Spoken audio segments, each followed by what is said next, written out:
네, 주님의 임재하심이 충만하시기 바라겠습니다. 오늘 말씀은 요한일서 2장 24절에서 26절 말씀입니다. 너희는 처음부터 들은 것을 너희 안에 거하게 하라. 처음부터 들은 것이 너희 안에 거하면 너희가 아들과 아버지 안에 거하리라. 그가 우리에게 약속하신 것은 이것이니 곧 영원한 생명이니라. 너희를 미혹하는 자들에 관하여 내가 이것을 너희에게 썼노라. 아멘. 오늘 말씀 24절에 보면 너희는 처음부터 들은 것을 너희 안에 거하게 하라. 자, 이렇게 말씀하는데 여기서 처음부터 들은 것이란 뭘 의미하냐면 복음을 의미합니다. 복음의 말씀을 의미하는 것인데요. 자, 처음에 들은 복음의 말씀이라는 게 뭐냐면 죄사함의 복음이라는 것입니다. 이 죄사함의 복음이란 요한복음 3장 16절에 말씀하고 있는 것이죠. 요한복음 3장 16절을 읽겠습니다. 하나님이 세상을 이처럼 사랑하사 독생자를 주셨으니 이는 그를 믿는 자마다 멸망하지 않고 영생을 얻게 하려 하심이라. 자, 누구든지 예수님을 믿으면 멸망하지 않고 영생을 얻는다. 자, 이 말씀인데 이 예수님이 십자가에서 우리 죄를 대신해서 완벽하게 또 영원히 해결하셨다라는 것이 이 죄사함의 복음이라는 것이죠.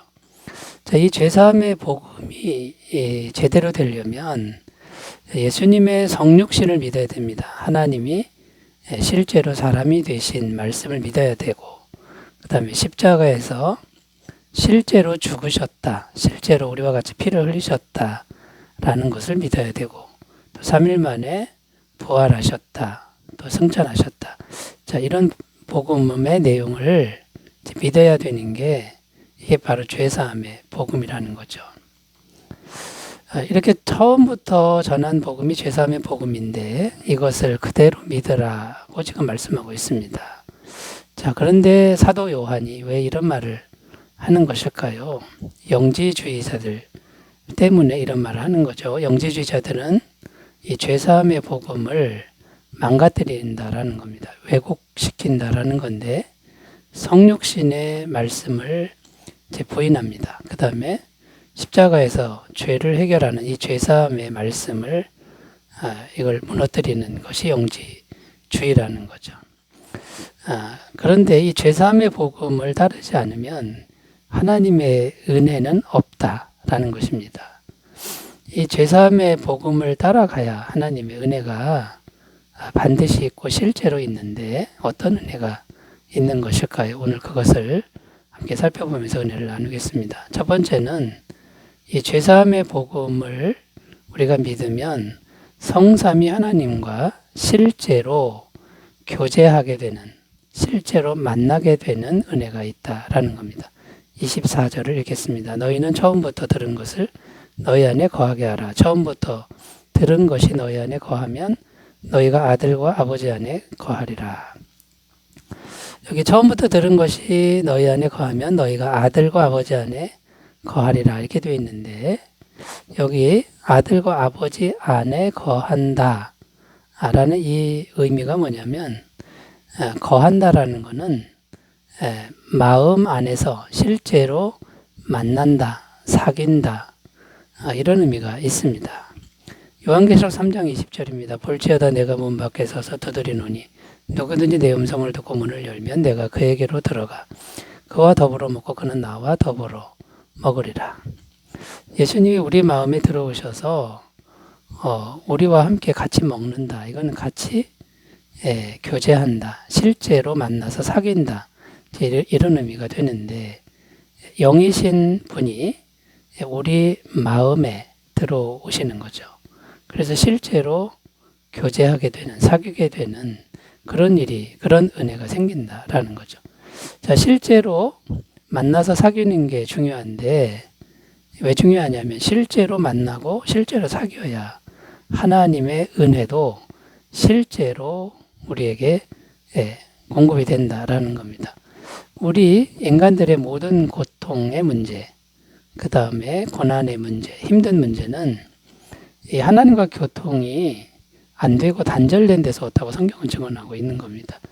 이사야 59장 1절 2절입니다. 여호와의 손이 짧아 구원하지 못하심도 아니요 귀가 둔하여 듣지 못하심도 아니라 오직 너희 죄악이 너희와 너희 하나님 사이를 갈라놓았고 너희 죄가 그의 얼굴을 가리어서 너희에게서 듣지 않으시게 함이니라.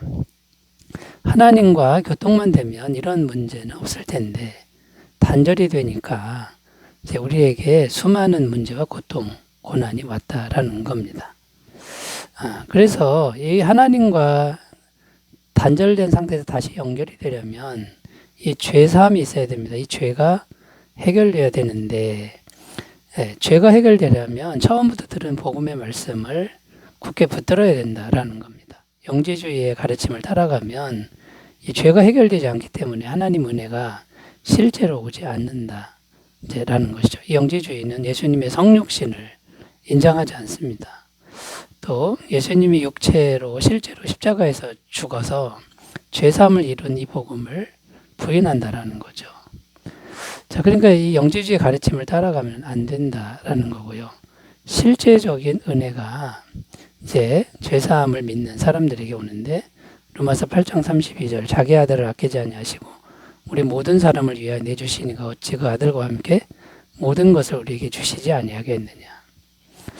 예수님을 실제로 주신 분이 예수님과 함께 하나님의 모든 것을 실제로 현실적으로 우리에게 다 공급하신다라고 하는 것이 이게 처음부터 들은 복음의 내용이라는 겁니다.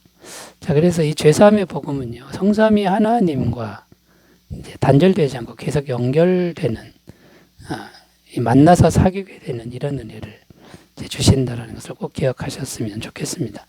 두 번째요, 죄사함의 복음은 어떤 은혜를 주냐면요, 영원한 생명을 실제로 누리게 하는 은혜를 준다라는 겁니다. 25절입니다. 그가 우리에게 약속하신 것은 이것이니 곧 영원한 생명이니라. 자, 분명히 하나님이 약속했는데 영원한 생명을 준다고 이제 약속하셨다라는 것입니다. 죄사함의 복음을 믿으면 영원한 생명을 받는 은혜가 있다라는 건데, 자, 여기서 영원한 생명에 대해서 우리가 생각해야 되는데, 영원한 생명은 어떤 것입니까? 첫 번째 생각할 것은 단순히 오래 사는 것은 아니다. 단순히 오래 사는 것을 영생이라고 하지 않는다. 성경이 말하는 영생은 그런 게 아니다라는 거죠. 요한복음 5장 29절 선한 일을 행한 자는 생명의 부활로 악한 일을 행한 자는 심판의 부활로 나오리라.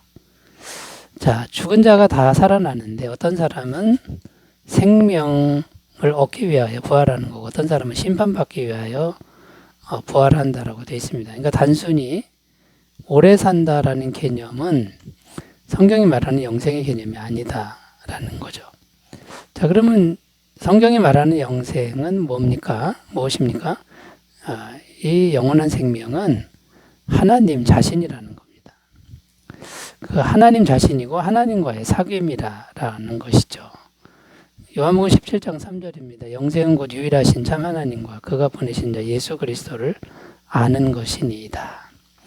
하나님과 예수 그리스도를 안다. 이거는 안다라고 하는 건 지식적 알미 아니라 만나서 사귀어서 아는 것이죠.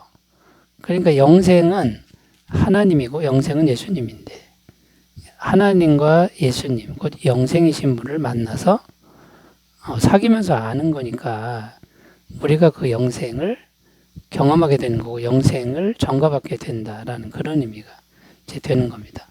그러니까 영생이신 하나님, 그분이 인격적인 사귐과 교제를 통해서 영생 자체가 우리 안에, 영생이신 하나님의 영이 우리 안에 그대로 들어오는 것, 이것이 영생을 누린다라는 의미가 되는 겁니다. 그러니까 우리가 영생이 아니고요.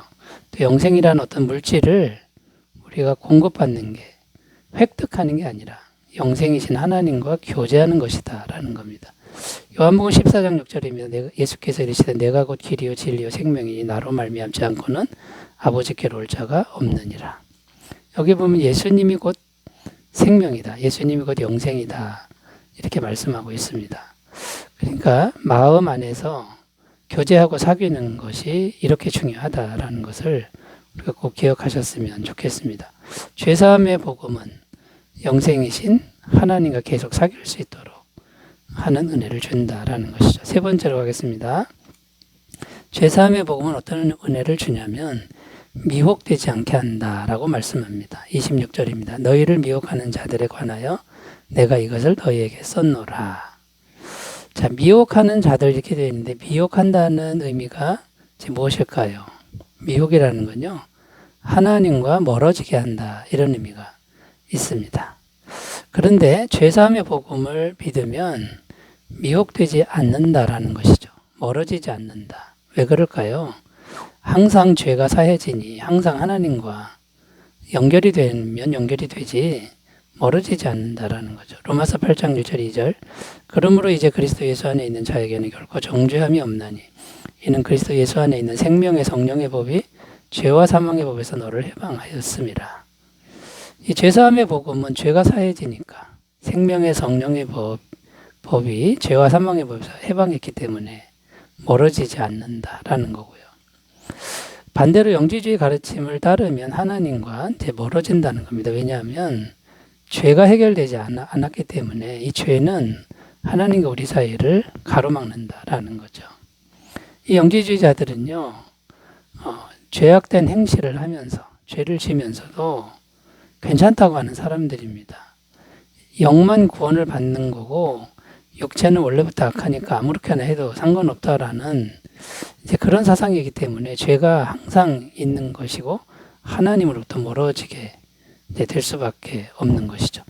예레미야 17장 5절 6절입니다. 여호와께서 이와 같이 말씀하시니라. 무릇 사람을 믿으며 육신으로 그의 힘을 삼고 마음이 여호와에게서 떠난 그 사람은 저주를 받을 것이라. 그는 사막의 떨기나무 같아서 좋은 일이 오는 것을 보지 못하고 광야 간조한 것 건건한 땅 사람이 살지 않는 땅에 살리라. 그러니까 죄사함의 복음은 항상 마음이 하나님과 연결되는데 영지주의는 마음이 하나님과 연결되는 건 전혀 없다라는 겁니다. 그러면 저주받은 인생이 된다고 우리 예레미야서는 말씀하고 있는 것이죠. 그러나 이 죄사함의 복음을 믿으면 이거야말로 정말 축복받는 삶이다 라고 증언하고 있습니다.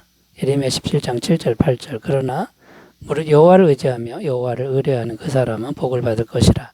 그는 물가에 심어진 나무가 그 뿌리를 강변에 뻗치고 더위가 올지라도 두려워하지 아니하며 그 잎이 청청하며 가무는 해에도 걱정이 없고 결실이 그치지 아니함 같으리라. 자, 시냇가에 심은 나무처럼 된다라고 하는 건데요.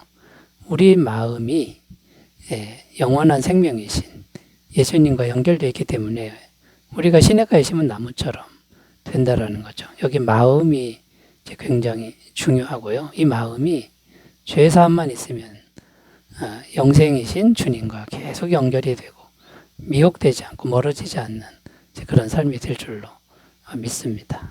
처음부터 들은 이 죄사함의 복음을 끝까지 붙드시는 귀한 은혜가 항상 있으시기 바라겠습니다. 기도합니다.